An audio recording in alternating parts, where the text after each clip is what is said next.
Hey friends, here to do a Facebook Live. It should be about 7:30. That was the appointed, well, 7:30 Mountain Time, that's where I am. I usually give people a couple of minutes to show up, so I will do that now. And I'll just say hello a little bit and connect. Hey India, nice to see you there. Yeah.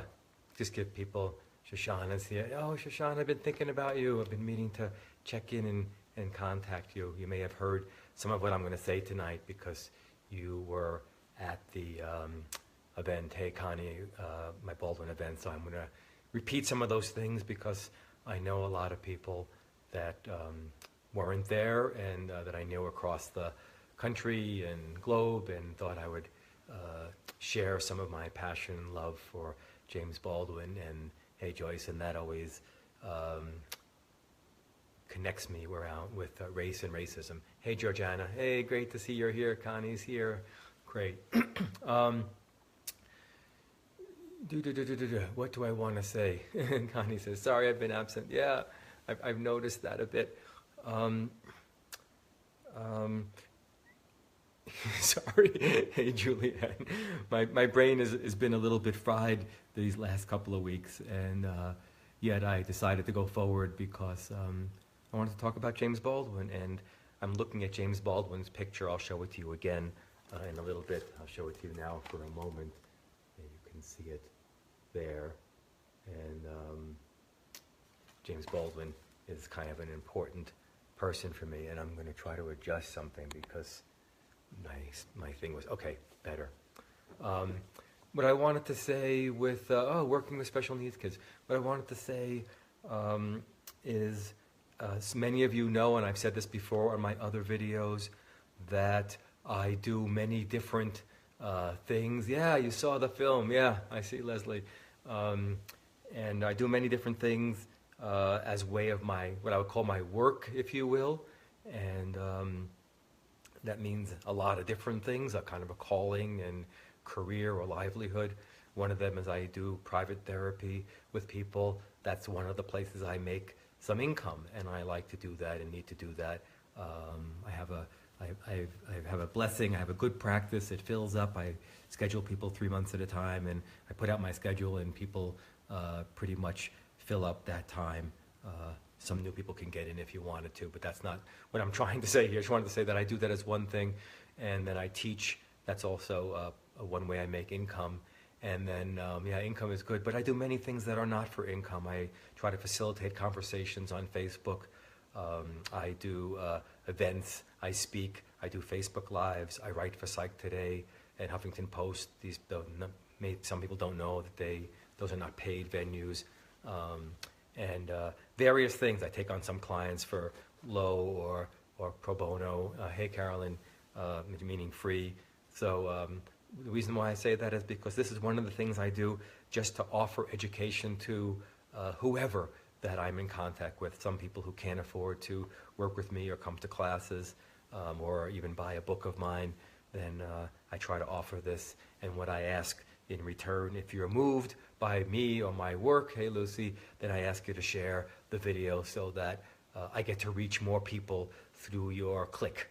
And you can do that now. If you're on, you can just click share, or you can do that if you're watching this at a later date than the people who are here live, then you can do that later and share it and help make my time and effort to put these together available to other people.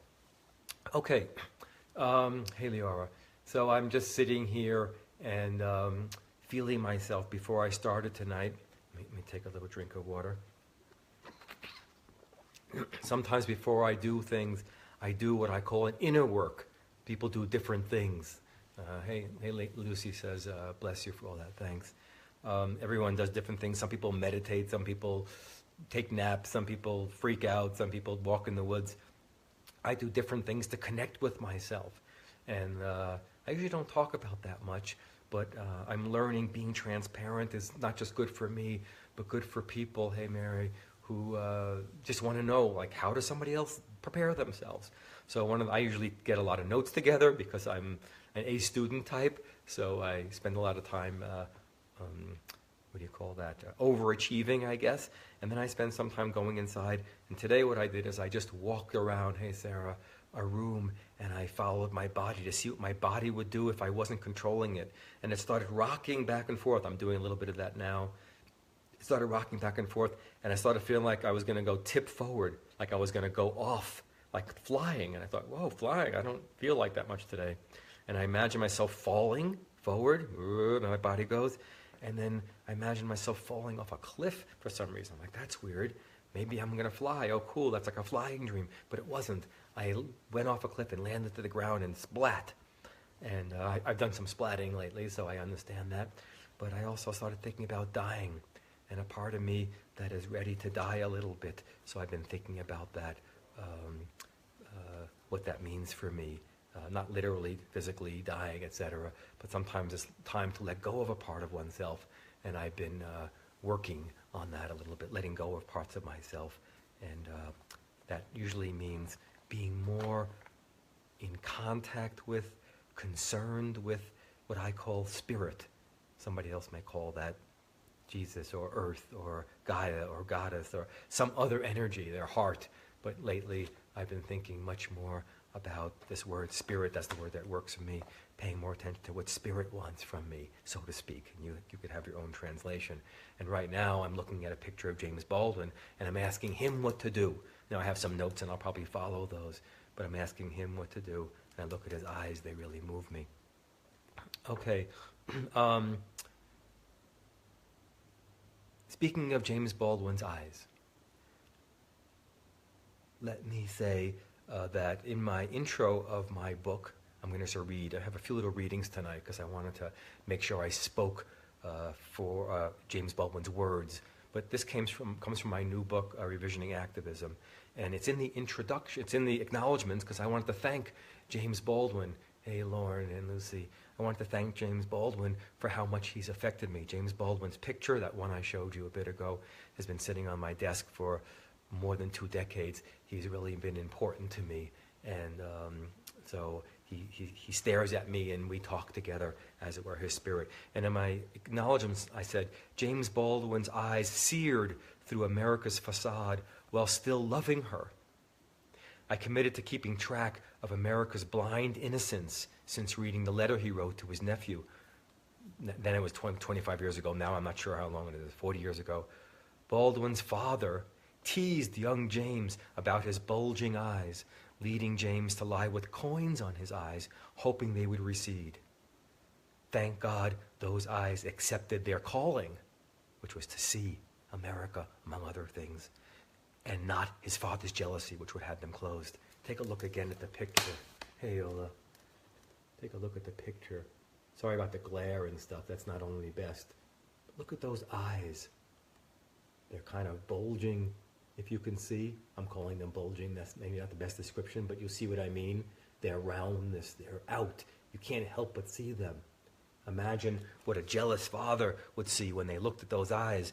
A jealous father might see eyes, his stepfather actually, that were looking at him, looking at the jealous father. The jealous father might think, I don't know that this James Baldwin's stepfather was thinking this, but I'm dreaming into it now. A jealous father might go, don't look at me. Those eyes are seeing too much of me. So he teased James quite a bit. And then James, what he did to address that is he laid back. I have a video about this, by the way, about James Baldwin's eyes. If you want to see it, somebody write to me and I'll put a link. But James Baldwin laid back and he put coins on his eyes, hoping as a child he can push them back in, you see, so then he wouldn't be teased. So from one level, they're pushed back in so he wouldn't be teased. Yes, that's really important. That's an abuse story, and he's teased and bullied, and he hurts himself. But also, the father represents something in the world, something that would have James Baldwin's eyes be blinded, not see, but Baldwin still sees. So I talked about James Baldwin at an opening to his recent movie. The documentary about him is called I Am Not Your Negro, and I did that at a local theater. I rented out a theater and did a talk about Baldwin and showed the movie and had some conversation afterwards. And I realized before I did anything, when I looked at James Baldwin and said, how do I start doing that? And James Baldwin said, ahem, ahem, David, do you know you're white? And I said, yes, most of the time I'm aware of that, James. I try to remember that. I do forget every so often, so to speak. I'm making a joke, but I forget, meaning I'm not thinking about, I'm not aware of that, my whiteness and what that means. But yes, I'm white.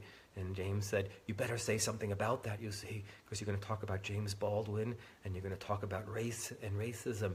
And there are people of color, African-American people, who are going to know things in their bodies, in their souls, in their minds, in their hearts, in their experience, through their ancestors. They're going to know things that you don't know, David, so I have to say that out loud. I'm white. That's a limitation. I'm not saying it makes me bad or I shouldn't speak, but I have to notice that. If I don't notice that, then that's not right in my view. And that noticing that means many, many things. There's so many things I can say about that. If I talked only about what it means to be a white person, thinking about race, I could take up hours and hours of conversation, and it deserves that. But let me say a couple of things. Some of these things some of you may have heard. The first of being white means I have certain privileges. I like the word unearned privilege, not just privilege. Unearned meaning I got things I didn't work for. Like as a white person, I get certain things that happen to me. I have an easier time getting my resume looked at, let's say. People don't project certain things onto me, let's say. When law enforcement stops me, I'm less likely to be hurt. I'm less likely to be given sentences. So I'm easier to get a bank loan. Those are not because I've earned something. That's just because, hey, Jason, that's just because I have white skin, and that gives me a certain freedom.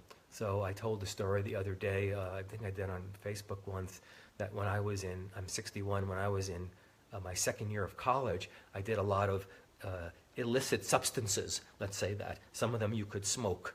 And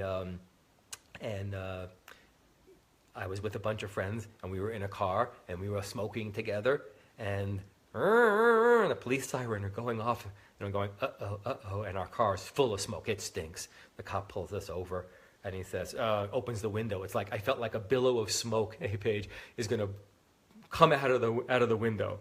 I'm like, oh my gosh, I am in trouble. We're all in trouble. There were three of us, and we were all sitting in the front. The first thing the officer said is, 3 in the front, gives it away right away. Like we're sitting in these old bench seats, that used to be in the older cars, and we're all sitting in the front. Nobody's sitting in the back, so we can pass the smoke easily to each other. And eventually the officer said, we said, is there any dope in this car? And we said, no, officer. And the officer looked at us and said, don't be silly. If I have to look through your car and find it, you guys are going to get in trouble. You should give it to me. So we had thrown it underneath the car seat. So now we're digging around on the bottom of the car floor, digging around for our stuff, our stash. And because we had tossed it somewhere, we eventually find it. We give it to the officer. He takes it. He says, go home. Don't get into trouble. We're off. That's it. Now, I told that story at the movie event that I held last week, and I said, if I weren't white, and then I don't remember the exact words that happened there, but a black man said, yeah, ha, ha, ha. I said something like, if I wasn't white, that might not have happened. And this black man says, it might not have happened. He made some kind of a joke like, that's ridiculous. Of course, you would have gotten arrested now and taken to the station. Now, what might that have meant? Many things. Later on, I went to law school and applied to become a member of the Oregon Bar. And I did. I passed the bar exam, finished law school. And if I had a police record, I might not have been able to become a member of the Oregon Bar, depending on how I dealt with that. So that's a privilege I got from being white. If I were not white, something else likely have, who can say for sure, happened at that event, and then that could have changed the course of big pieces of my life. There's so many privileges to talk about. I just want to say that. So being white also means that I'm blind in certain areas, that I wake up. Mostly it's my black friends who point things out to me, who say, David, you missed something. And just recently, some of you saw a post I did about this. There was a woman, my friend Judith Stevens, she made a post, and she said, look, folks, let me tell you about, I'm making my own words, this is the spirit of it. She said, look, folks, did you notice that 94% of African-American women voted for a white woman, Hillary? And I can't remember how many Native American, how many Brown American sisters voted for a white woman, and the number for white women is in the 40s somewhere. I want to say 46, something like that. I'm going to get that wrong. Something like that. Isn't that fascinating? Take a look at that. What does that mean? And this is not a political comment. Should we vote? Was Hillary good or not? Should we vote for Trump? I'm just saying, just the racial issue. And so I I responded to that, and I said, wow. And I wrote, we really need to wake up. We. Who is the we? Who am I referring to? And then a black woman said, I can't remember her words exactly. She said, we, not everybody. Again, I'm getting her words wrong exactly. But she was pointing out the fact that I was blind. I'm saying we like it's an all we. Like the world is made up of people who are sort of like, look like, color of, gender of, something like that, David. But the we doesn't include everyone. In fact, 94% of black women are not in that we. That's the point of the post. So even that was just a few weeks ago. I'm still learning. Oh my gosh, I'm blind. I just forgot what it means to say we, who's included, excluded in that particular vision. It injures, it dismisses, somebody wakes me up. I'm not saying that as a form of self-criticism. I'm bad, don't listen to me, I should feel guilty. I'm just saying the truth. These are blindnesses I have. I still wake up. People will still wake me up. Thank God there's enough black friends of mine who are willing to tell the truth to me. Some I still can't handle, probably. They would say, I tell him he doesn't get it. I'm sure that's sometimes true also. I'm learning. Okay. Privilege, blindness, and I always think about the shadow. What's in the shadow? What gets projected from me, from white folks, onto people of color? So much things. Violence does. Sexuality does. Criminality does. These are the kinds of things that often get projected onto the other. Jews in Eastern Europe had that. African Americans, certainly brown Americans, Mexican Americans, Latino Americans, also that's Hispanic Americans, that's also happening here, etc. Gay, trans, all those people get projected on. So I don't want to say a lot more about projection because I want to talk in shadow, because I want to talk about James Baldwin, just to say that I have a shadow and I'm learning about it. And I don't know things, and I still learn in my own inner work, in my own therapy that I get on myself, parts of me that I don't live fully, and where do they end up? That's a really important thing. In the shadow, for many white people, and James Baldwin talks about this, is self-love. How fascinating. You mean loving myself is something I don't really connect with, or hating myself, or being aware of hating myself? Hating myself, being aware of that, loving myself, being aware of that? Yes. James Baldwin would say that most white folks have a problem loving themselves. They hate themselves and don't know it. That's in the shadow, meaning we're not aware of it, and it gets projected other places. Okay, so, hey, James, good to see you. And Leora, she says, sometimes us fish don't know we are wet. Exactly. We're swimming in it, Leora is implying, saying, and it's really true. It's very hard to see when you're swimming in it, when you grow up in it. I grew up in it. I grew up in a family that was racist, parents who spoke terrible things about the black people that we would meet on the subways and in New York and all kinds of things, and the culture and the country and the movies and everything. You're steeped in that particular thing. Okay. Two more things I want to say about myself personally. I know this is a lot to say personally before I talk about James Baldwin, but I have to say something, because James Baldwin's eyes are looking at me saying, don't jump off, don't escape too quickly, David, with the issue of your whiteness, talking about me and what I have to say about white America. You are one of the people I'm talking about. So I'm just saying that. Mary Schumacher says, thank you for saying it. Okay, I'm a Jewish person. That has meaning for me in how I think about race. It's given me a privilege of a kind. The privilege is a part of me knows something about that deeply oppressed, marginalized, hated, damaged, hurt, murdered place. A part of me knows that from there. Other people know that from other places. That's a place where I can connect, have a certain empathy. That doesn't mean I understand the black condition. That means something in me might be caring, empathetic, be able to get something about some of the dynamics. And I wrote down for me one day, many years ago, when I was writing a lot about Jewish, what does it mean to be a Jew for me? I'm not a synagogue-going, Hebrew school studying Jew. I'm not really a big on celebrating the holidays. It's more about my bones and my history and my ancestry and other things about that history. But and I wrote down, to be a Jew is to know hatred. I wrote what it's like to be hated, and I know what it's like to hate. This is huge for me, and I want to say it out loud. I know what it's like to be hated, and I know what it's like to hate.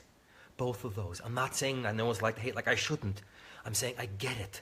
I know what it's like to have hatred inside of me, why I would have it, where it might be needed, how to do something with it that's not only destructive, how to work with alchemically the stuff of hatred. Can I do something with it that's not only violence to myself and to others? Can I forge that into some steel that's useful? Can I turn that into justice, lovingness in some ways? What a strange thing. How can you change hate, transform hate into justice? I think that's possible. But one thing important about being hated, it's important to understand, because it's in racism and other isms, and other, not just isms, when an individual is hated, when a person or group is hated, then many people who are hated act hated. Not everybody, but let me speak for myself now. If I am hated, if you all hate me, to some extent, I know you don't hate me. If you all hate me to some extent, or a large amount, I start reacting, feeling like, behaving like a hated person. That means I could get depressed. That means I could want to hurt you.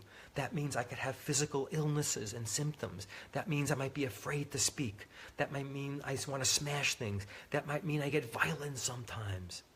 I start to behave like a hated person. I'm not putting myself down. I'm not pathologizing myself. I have a sickness. The sickness is in the culture in this story, not in me. Right? But I want to just say something about that. It's important to know what it's like to be hated. When people are hated, they often act like they're hated. And we shouldn't be only shocked. Why are they? I wish they would protest non-violently and never break a window. Me too. I wish they wouldn't hurt anybody. But I also have to keep an eye on, I know what hated people are like. Sometimes they break windows, damn it. So it's not an excuse or a lack of responsibility.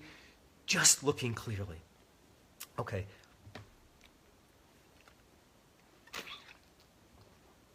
Looking glass theory, Connie. Hey, Linda's here. Hey, Jesse. So I consider myself a psychological activist. That's not a name that I used up until the last year or so, but it fits for me. A lot of years studying activism, psychology, social issues, and then psychology, and putting that together. Connie says sometimes they need to break. Yeah, something needs to break. Hey, Linda.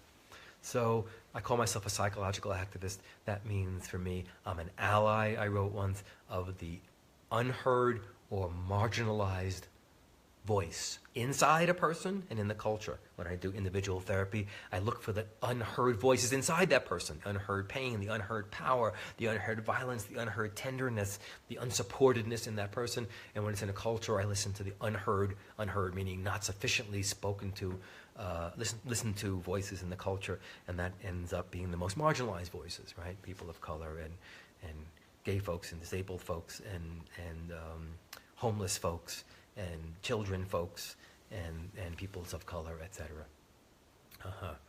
Jackie Rocca. Hey, Jackie. She says labels become reality. It's really true.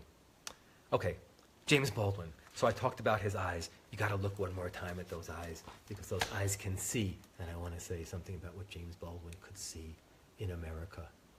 There he is. There's James. Awesome. This was on a cover of a book I had a long time ago, and I ripped the cover. I didn't rip it. I cut it out because I wanted to see it on my desk. Baldwin, just a few things about Baldwin. Baldwin was an openly gay black man. He wrote in the 50s through the 80s mostly. So just have to locate that. Openly gay black man writing in the 50s, 80s, grew up in Harlem, self-taught, eventually left, India says, I love him, I know it.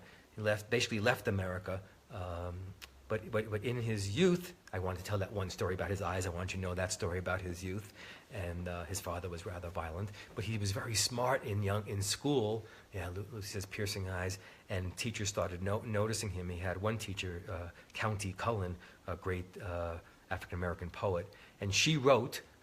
She thought Baldwin was great and did all kinds of wonderful things for Baldwin and took him on and helped him learn. There was also a white teacher that did the same.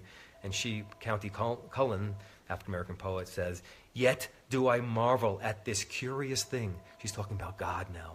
God, what kind of world do we have?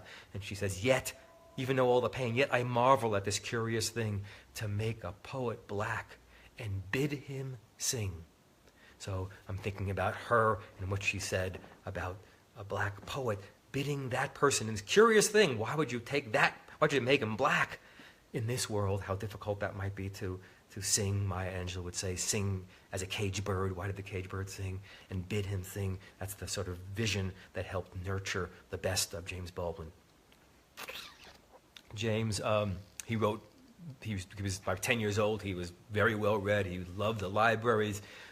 He left America very early. Somebody said, if you love America, why did you leave her? And he said, if I stayed in America, I would either be dead or working for the post office. And what he meant by working for the post office was not only literally, yes, literally, meaning I would never write. In the movie, there's a white man who says to him, James Baldwin, you're a lot more like a writer than a black person. Why are you dividing us up by races? This white scholar said. Why are you dividing us up by races? You shouldn't be doing that. You're dividing us. You're being divisional in some way. You have more in common with a white writer, than another black person, because writer is really who you are. And Baldwin said something like, if I were not a black writer, as a black writer, if I stayed in America like that white writer, I would never have written a damn word. So I love that he says that. He's like, yeah, we're the same, except for I would never would have written a word. I can't live in this country in that period of time, maybe now as well, and having written. I want to say a couple of things. That passion denied would be passively lethal, Connie says. That's right, I'm thinking of A Dream Deferred by, somebody's going to mention the author, and it blanked out of my mind.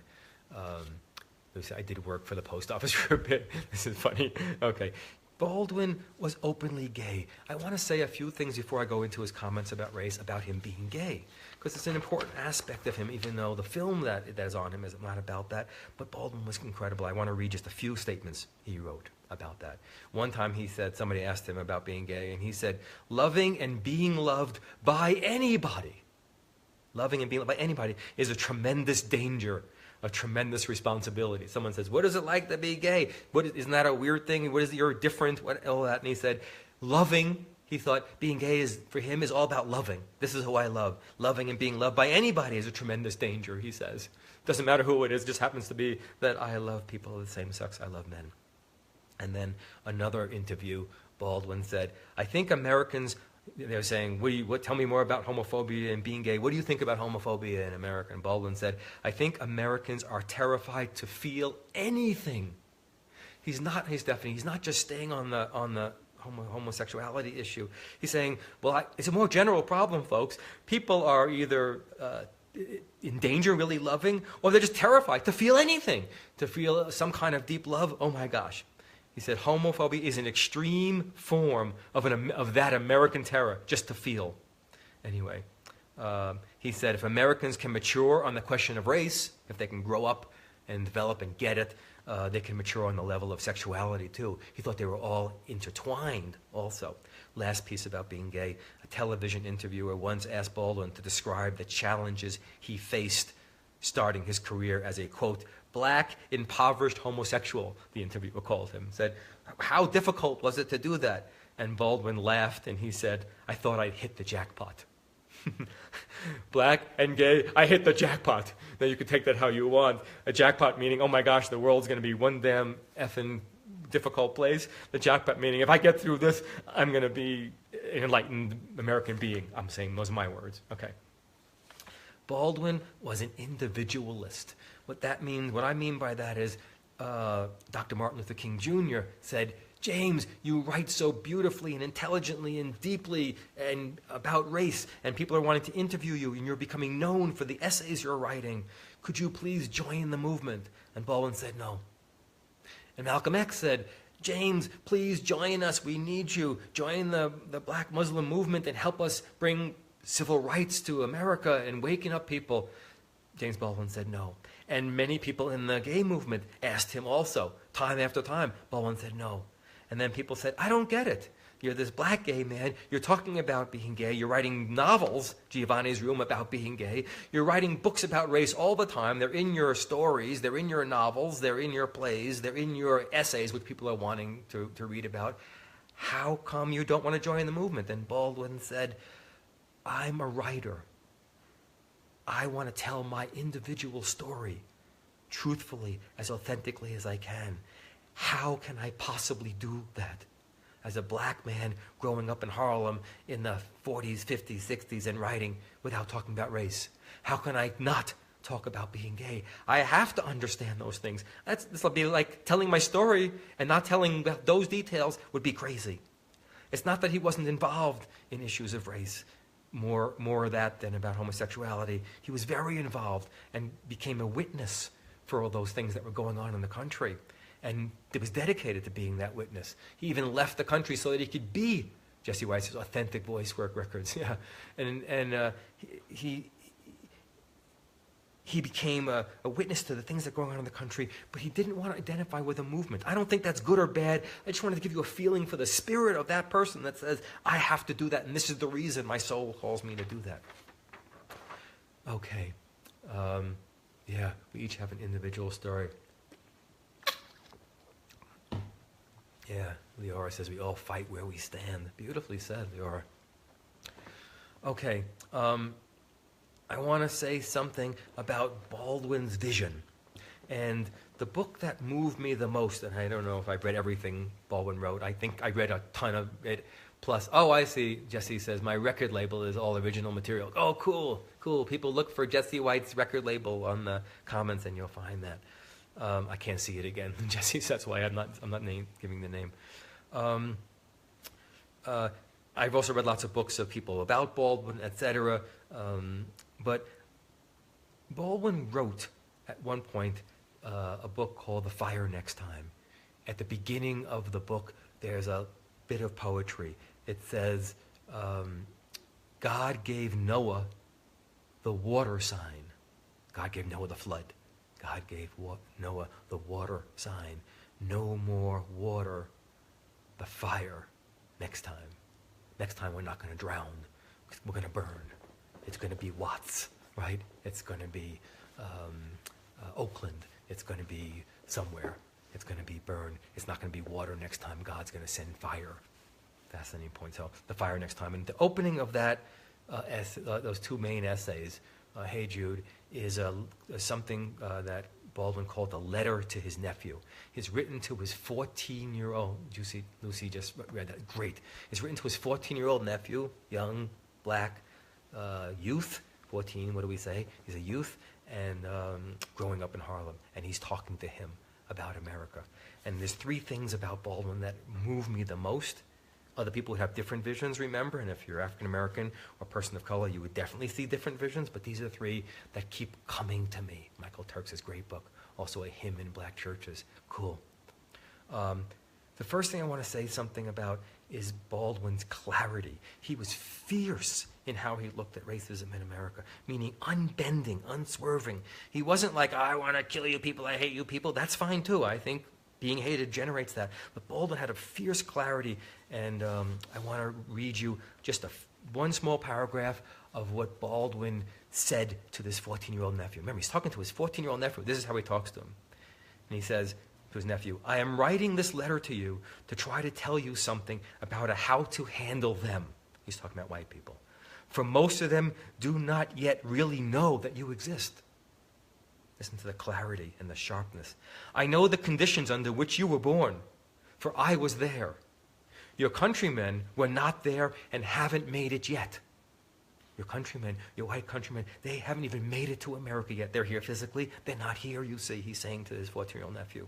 Your grandmother was also there, and no one has ever accused her of being bitter.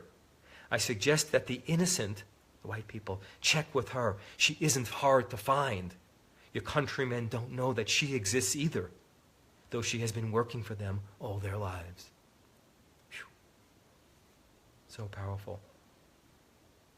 I suggest the innocent check with her if you want to know something. She isn't hard to find. Your countrymen don't know that she exists either.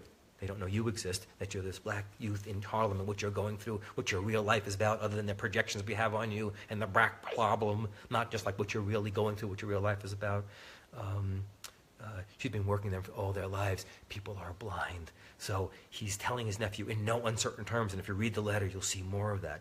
Let me tell you, these people are quote-unquote innocent, meaning they're not innocent. They haven't been willing to look. They haven't really arrived here. They don't even know you exist. He later tells him, don't believe in the feelings of inferiority that you have. They have nothing to do with you.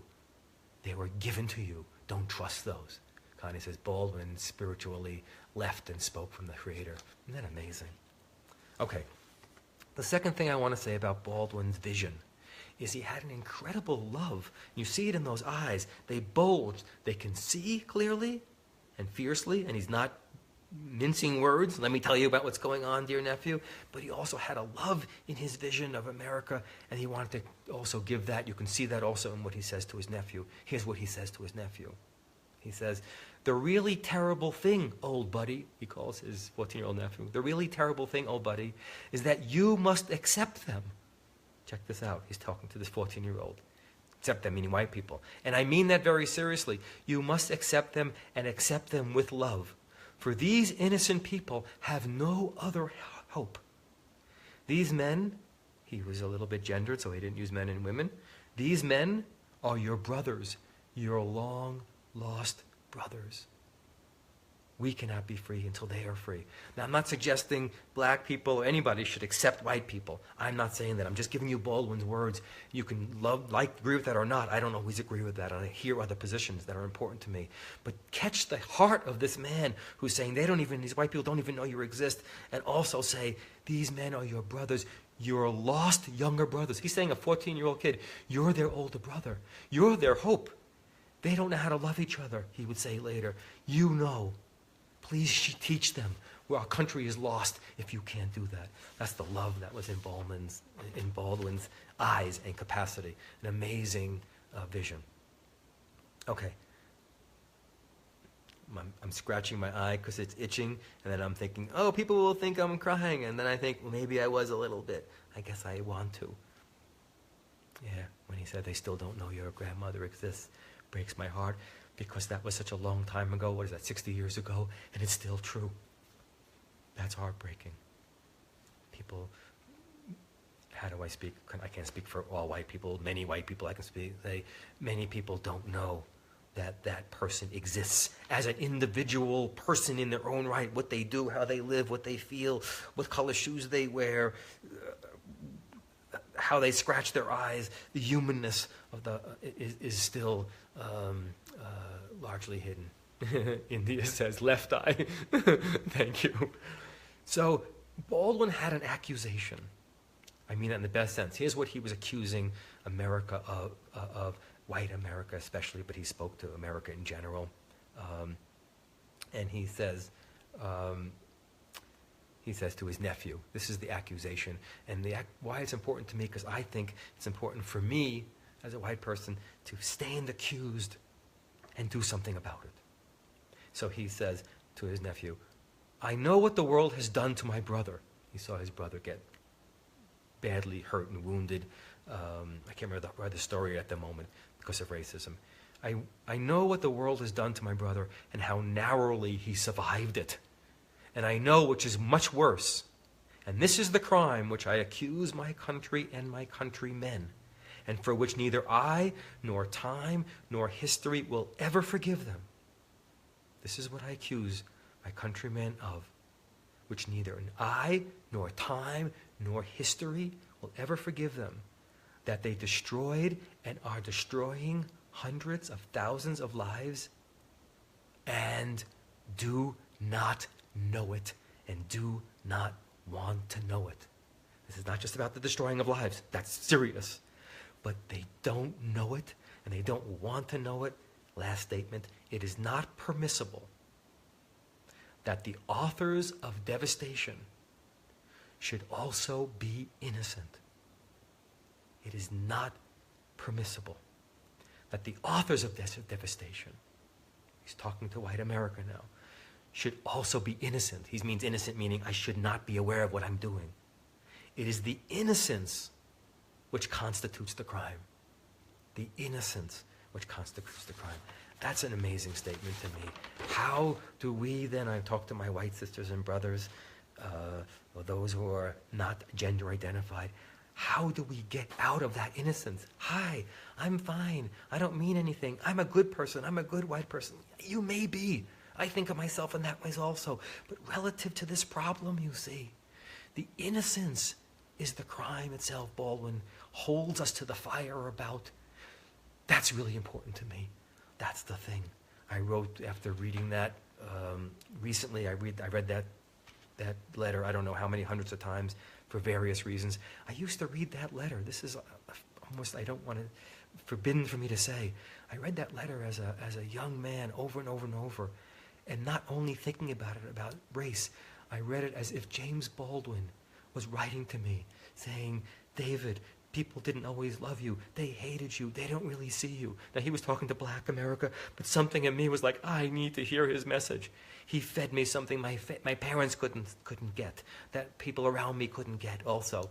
That doesn't dismiss that his message has a unique power for white America and an understanding of race and racism as a Black American. I just want to say I couldn't stop reading him over and over and over. And reading his words and thinking about that accusation. That accusation haunted me in the best way. It made me say, I have to become less innocent. Can I help people become less innocent? Meaning, I'm not so easily taken by someone who says, that's not me. I'm not white. I'm not that white person. I'm a good white person. I don't believe in getting angry. Why do we have to be divisive? Why can't we get along? We should be colorblind. All lives matter. I'm not easily taken by that because Baldwin called that innocent. And Baldwin told me, David, when people say that, don't let innocence stand. And then I wrestled over my life. How strong do I be with my white sisters and brothers? Do I diss them? Do I shame them? Do I guilt them? Do I disagree with them? Do I dialogue with them? I'm learning different techniques over time. My Black sisters and brothers have ideas about that are powerful and empowering and can say things that I can't say from an authentic voice in their own experience that I rely on. And some of you here have done that. India has done that. My friend Fanny has done that. Michael has done that. Clinton has done that. James has done that. Just thinking some of the people who show up and so many more Black men and women who have spoken. Okay. I wrote down after the statement about innocence. I was writing to my white sisters and brothers. Let me say this. I wrote, can we as white people give up our innocence? Can we step out of our hiding places, even when those hiding places are our dearly held spiritual beliefs, our sense of our own goodness and harmlessness, our awareness practices that somehow don't make us more aware of the violence we have part of living on this piece of earth. Remember, there's a racism around Native Americans. I don't want to leave that out. I'm sorry for not speaking more about that. I'm staying with white on black racism because of Baldwin for the moment. Or walking on our white skin. Spirituality is a big thing, and many people, I'm going to say it in a fierce, loving way, the way Baldwin would say it, I'm hoping. We can't hide behind our spirituality, whether that's me being a Jew, whether that's somebody being a Christian, whether that's a New Age belief, whether that's my mindfulness, whether that's my meditation. I can't hide behind that and say, now I'm a good person, I am a deep person, I'm a positive person. I still have to stand as in this particular space as a white human being, as a white male, as a white straight male, as a white cisgender male. I still have to stand in that particular place and confront my innocence, and using these things to blind myself can't work. Some people call that spiritual bypass. Everything's okay, everything's there for a reason. I think everybody suffers. People say these things, it's hurtful because it dismisses the violence, it becomes innocent.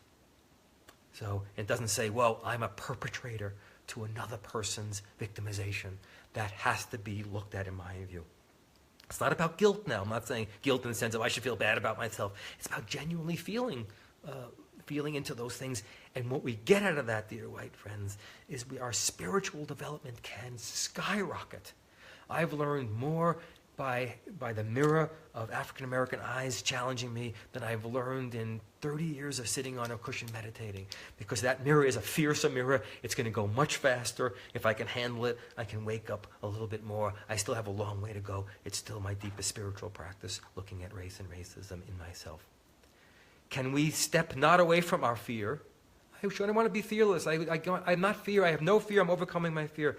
Can we step not away from our fear, but into our fear? Can I look at my own fear and say, that's me. I am this humble human being who has those qualities. Sometimes I react out in fear in ways that are hurtful. That's me. It also goes with my skin color. I'm afraid. I'm afraid of black people. I'm afraid of my own whiteness. I'm afraid of my own skin. I'm afraid because I project onto race. I'm frightened in here. Can I look at my own self-hatred? Can we shake with our insecurity? Instead of overcoming my insecurity, can I freak out? I'm freaked out. I'm insecure. I'm frightened. Can I shake? Enter into my body and become human again. Those things help white folks lose their innocence. I'm frightened. I'm shaking. I'm self-hating. Yes, that's in me. I'm not saying therefore I should celebrate it. I should own it. Can we let go of the false high of our relative rank? Even if that is through the condescension of charity, even by giving, I still might not confront myself. We can say more about that. People may have ideas. I'm just giving you what comes up in me around that confrontation for me as a white person, and what I would ask my white sisters and brothers, if they can, to look at their own innocence and challenge that. I do have power. I'm not only a victim. I am in ways, I'm sure. I have been hurt, as David. But I'm not only that. I also have the power to use, and I have used it, whether that's to be complicit, to be silent, etc. I have used it, whether to project onto people. I have done those things. I can perpetrate violence. It wasn't only my father who hurt me. I did have a violent story. I have violence in me. I have hate in me. I can use those things. Can I look that in the eye? Not as a sense I should look at a bad person, but a sense of coming to my awareness that would wake me up. I might find a connection with my humanity that might deepen me psychologically and spiritually in ways that are absolutely amazing. Quite the opposite of being down and thinking I'm a piece of crap. I might awaken into the beauty of what's possible for me as a human being. All right, friends, I don't know how long that's going. I haven't watched the time. I want to thank you so much. If you dig the video, again, please share it with people. Like I said at the beginning, I do a lot of things without pay. Probably 3/4 of my work or so is without pay. So if you're grooving on this, spread it around. This way, when I make these kind of efforts, other people get to hear and learn. Some people can afford, that's great, but some people can't, and they get the advantage of that. It doesn't take much to hit the share button and say a word or two. I dig this guy, I like this guy, James Baldwin's fascinating, check this out, Irving or Susie or something like that. I really appreciate that. All right, friends, lots of love to everybody. Thank you, James Baldwin, for being my teacher. I hope that your teaching spreads out into the world from the new movie and from whatever I can say to advance that. Lots of love to everybody. Bye-bye.